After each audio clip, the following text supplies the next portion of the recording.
Imaginez votre jardin en plein hiver, le gel pique le visage, la terre est dure comme de la pierre, et tout ce que vous avez planté au printemps a disparu.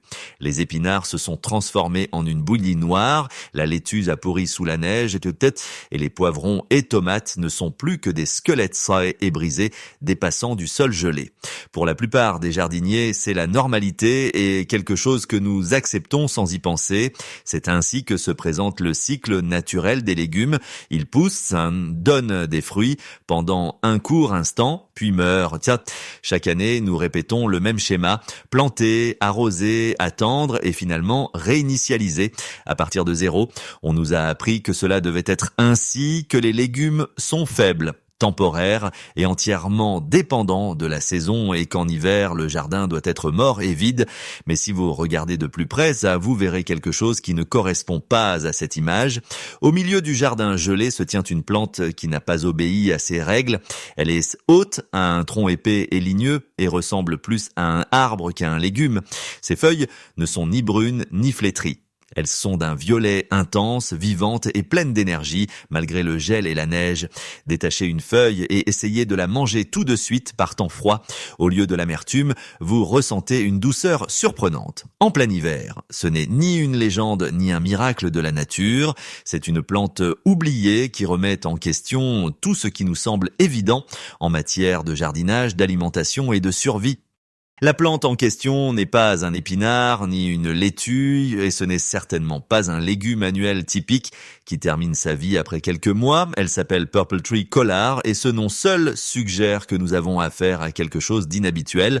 À première vue, elle peut ressembler à un chou frisé surdimensionné, mais cette impression disparaît très vite dès que vous voyez comment cette plante pousse réellement. La plupart des légumes-feuilles fonctionnent selon un scénario biologique simple. Ils germent, poussent rapidement, et lorsqu'ils atteignent leur maturité, ils commencent à fleurir, produisent des graines et meurent. Le Purple Tree Collard ignore ce schéma. Au lieu d'investir de l'énergie dans les fleurs et la reproduction, il continue de croître, saison après saison, comme si le temps n'avait pas d'importance pour lui. Sa tige s'épaissit et se durcit d'année en année jusqu'à ressembler à un tronc d'arbre. Ce qui est initialement un tissu végétal mou se transforme progressivement en bois. La plante ne se décompose pas et ne s'effondre pas sous son propre poids, mais pousse verticalement, atteignant 2, 3, voire 4 mètres de hauteur. Au sommet, elle forme une couronne de grandes feuilles violettes qui peuvent être récoltées toute l'année. Bien que biologiquement elle appartienne à la même famille que le chou et le chou frisé, fonctionnellement, elle est complètement différente. Elle ne monte pas en fleurs pendant les chaleurs, ne meurt pas après les premières gelées et ne nécessite pas d'être replantée chaque année. C'est un légume qui a choisi la longévité plutôt que la hâte et la durabilité plutôt qu'une seule récolte courte. Pour comprendre pourquoi le Purple Tree Collard peut vivre de nombreuses années, il faut examiner un processus que la plupart des légumes ne connaissent jamais, la lignification. Chez les plantes à feuilles typiques, toute l'énergie est subordonnée à un seul but, la reproduction. Une fois la plante mature, elle produit une hampe florale, des graines et meurt rapidement. C'est un compte à rebours biologique qui mène inéluctablement à la fin du cycle. Le Purple Tree Collard ignore ce compte à rebours. Au lieu de diriger son énergie vers les fleurs et les graines, il l'investit dans sa structure. Sa tige devient de plus en plus dure d'année en année, le tissu fibreux se transforme en bois et la plante commence à se comporter davantage comme un arbre que comme un légume. La lignification fait qu'elle ne s'affaiblit pas avec l'âge, mais au contraire, elle se renforce et se stabilise. Chaque saison augmente sa résistance, le système racinaire s'approfondit, le tronc s'épaissit et toute la structure devient de moins en moins sensible au vent, au gel ou à la chaleur. Alors que la plupart des légumes épuisent toute leur vie en une seule saison, le Purple Tree Collard entre dans une sorte de vieillissement inversé où le temps joue en sa faveur. Des sources historiques décrivent des formes apparentées de brassicacées qui, au XIXe siècle, atteignaient plus de 5 mètres de hauteur. Leurs tiges ligneuses étaient suffisamment solides pour être utilisées comme canne et même comme élément de construction. Cela montre l'ampleur de cette anomalie. Ce n'est pas seulement une plante résistante, mais une exception biologique qui transforme un légume annuel en un organisme durable et autosuffisant. Si le Purple Tree Collard est si robuste, si longue et si productive, la question se pose naturellement. Pourquoi n'en parle-t-on presque jamais ? Pourquoi ne le trouvez-vous pas dans les jardineries ni dans les catalogues de semences populaires? La réponse ne se trouve pas dans le jardinage, mais dans l'économie. Le problème de cette plante, ce sont les graines. Le Purple Tree Collard ne se reproduit pratiquement pas fidèlement par voie générative. Même s'il fleurit et produit des graines, celles-ci ne conservent pas les caractéristiques de la plante mère. De ces graines poussent des formes ordinaires et éphémères de choux ou de choux frisés, souvent plus amers et dépourvus de la capacité de croissance arborée. La longévité disparaît, la douceur disparaît, toute son unicité disparaît. Pour l'industrie semencière, c'est une catastrophe. L'agriculture moderne repose sur la standardisation et la répétabilité. Les graines doivent donner des plantes identiques qui peuvent être vendues chaque année par millions. Le Purple Tree Collard ne remplit pas cette condition. Il ne peut pas être enfermé dans un sachet en plastique et envoyé au supermarché. D'un point de vue commercial, cette plante est même dangereuse. Mais on la plante une seule fois et pendant une dizaine, voire une vingtaine d'années, il n'est pas nécessaire d'acheter quoi que ce soit de nouveau. Le client cesse d'être un client. C'est pourquoi, au lieu de la promouvoir, le système l'ignore. Le silence autour du Purple Tree Collard ne découle pas de sa faiblesse, mais du fait qu'il remet en question tout le modèle de vente basé sur la dépendance annuelle aux semences. La plupart des légumes du jardin fonctionnent comme une location. Pendant une courte période, ils donnent un rendement, puis il faut repayer, avec de nouvelles graines, une autre portion de travail, d'eau et d'attention. Une seule erreur de calendrier, une vague de chaleur ou une gelée précoce peut anéantir tous les efforts. C'est le coût caché des cultures annuelles que nous acceptons chaque année comme normal. Le Purple Tree Collard fonctionne selon une logique complètement différente. Vous ne le plantez qu'une seule fois et après la période d'enracinement, il commence à produire régulièrement des feuilles, non pas pendant quelques semaines, mais toute l'année, saison après saison, pendant de nombreuses années. On ne l'enlève pas après la récolte et on ne recommence pas tout au printemps. La plante reste dans le jardin et devient de plus en plus productive chaque année.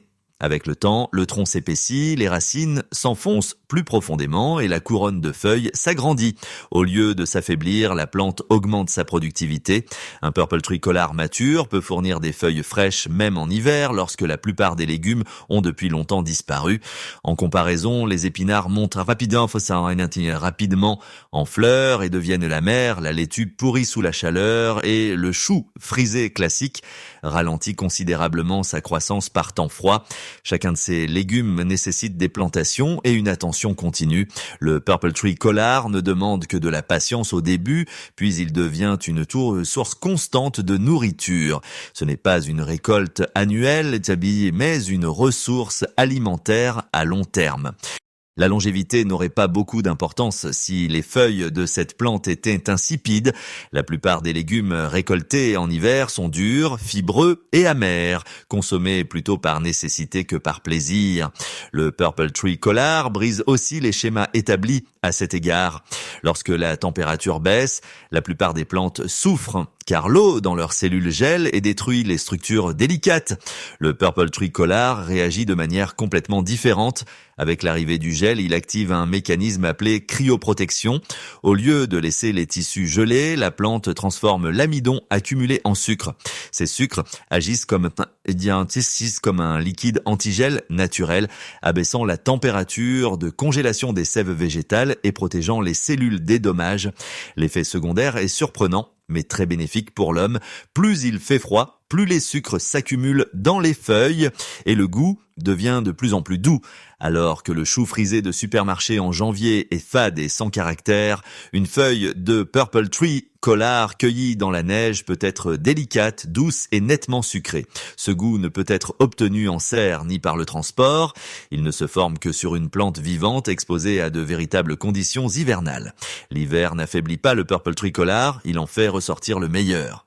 Le violet profond des feuilles de Purple Tree Collard n'est ni fortuit ni décoratif. Dans le monde végétal, la couleur est une information et cette teinte indique très clairement ce qui se passe à l'intérieur des tissus.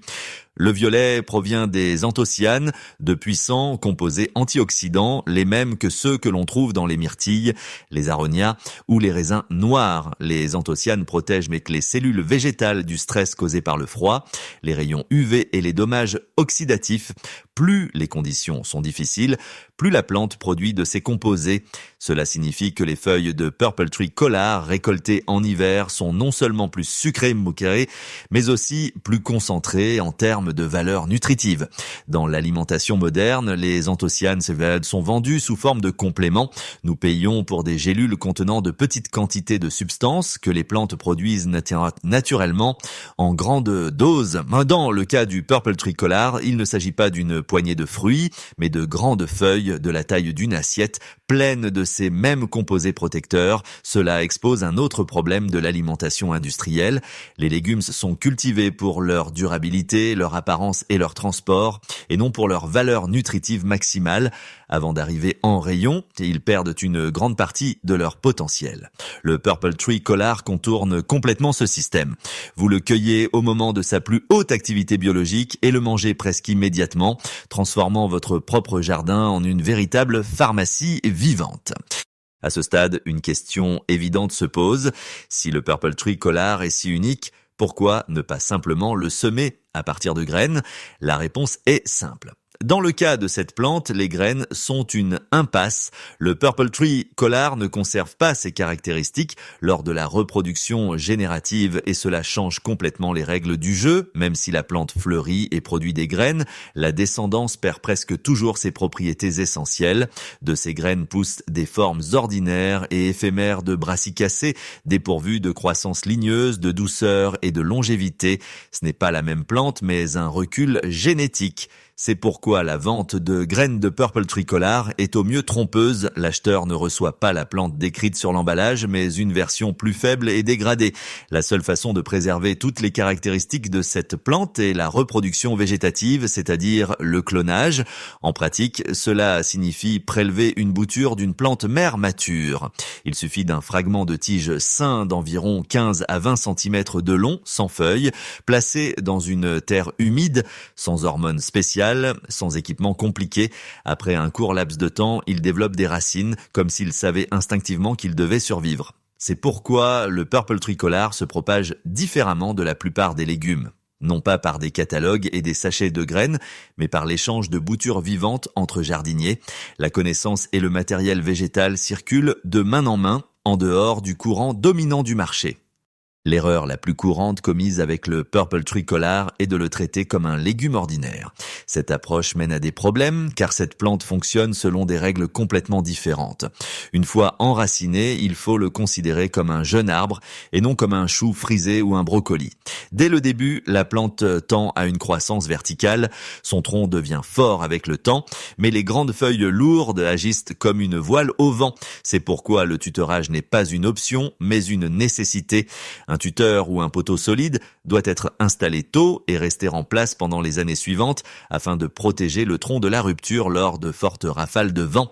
La récolte des feuilles obéit également à une règle simple mais très importante. Toujours de bas en haut, les feuilles les plus anciennes se trouvent à la base du tronc et ce sont elles qu'il faut enlever en premier. Ainsi, la plante ne perd pas son point de croissance et peut continuer à monter. Couper le sommet doit être une décision consciente car cela arrête la croissance verticale et provoque la ramification. Correctement conduit, le Purple Tree Collard prend une forme rappelant un palmier, un tronc nu à la base et une couronne dense de feuilles au sommet.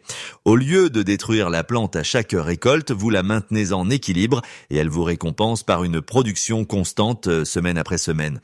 Nous vivons à une époque où l'accès à la nourriture semble de plus en plus incertain. Les prix augmentent, les chaînes d'approvisionnement se rompent et les légumes parcourent des milliers de kilomètres, perdant en chemin saveur et valeur nutritive. En même temps, le jardinage est toujours considéré comme un hobby saisonnier, quelque chose de temporaire qui commence au printemps et se termine à l'automne. Le Purple Tree Collard remet en question cette façon de penser. La culture de légumes annuels signifie en pratique louer la sécurité alimentaire. Chaque saison est un nouveau risque dépendant de la météo, des dates de semis et de la disponibilité des semences. Une seule année infructueuse peut anéantir des mois de travail. Planter un Purple Tree Collard, c'est tout autre chose. C'est construire une propriété et non une solution temporaire. Cette plante ne dépend pas des catalogues, du transport, support ni des achats annuels. Elle pousse au même endroit pendant des années, augmentant progressivement sa valeur. Ses racines s'enfoncent de plus en plus profondément, son tronc devient de plus en plus épais et la quantité de feuilles augmente à chaque saison. En pratique, elle fonctionne comme une ressource qui travaille à votre avantage indépendamment de la situation extérieure. Ce n'est pas une vision de survie dans des conditions extrêmes, mais une approche réaliste de l'avenir. La véritable résilience ne consiste pas en un effort continu, mais en le choix de systèmes qui ne nécessitent pas de recommencer chaque année. Le Purple Tree Collard transforme le jardin en une stratégie et non en un projet ponctuel. Imaginez votre jardin dans 10 ou 20 ans. C'est le milieu de l'hiver, la terre est couverte de neige et tout autour semble endormi ou mort. Et puis, vous la voyez, une silhouette haute et violette s'élevant au-dessus du sol gelé. Vivante, forte et prête à donner de la nourriture exactement quand les autres plantes ont disparu depuis longtemps. Le Purple Tree Collard n'est pas exceptionnel parce qu'il est rare, il est exceptionnel parce qu'il révèle une erreur dans notre façon de penser la nourriture. On nous a habitués à un horizon court, à replanter chaque année et à accepter une qualité de plus en plus médiocre comme la norme. Cette plante montre que ce n'est pas une nécessité mais un choix. Il vit de nombreuses années.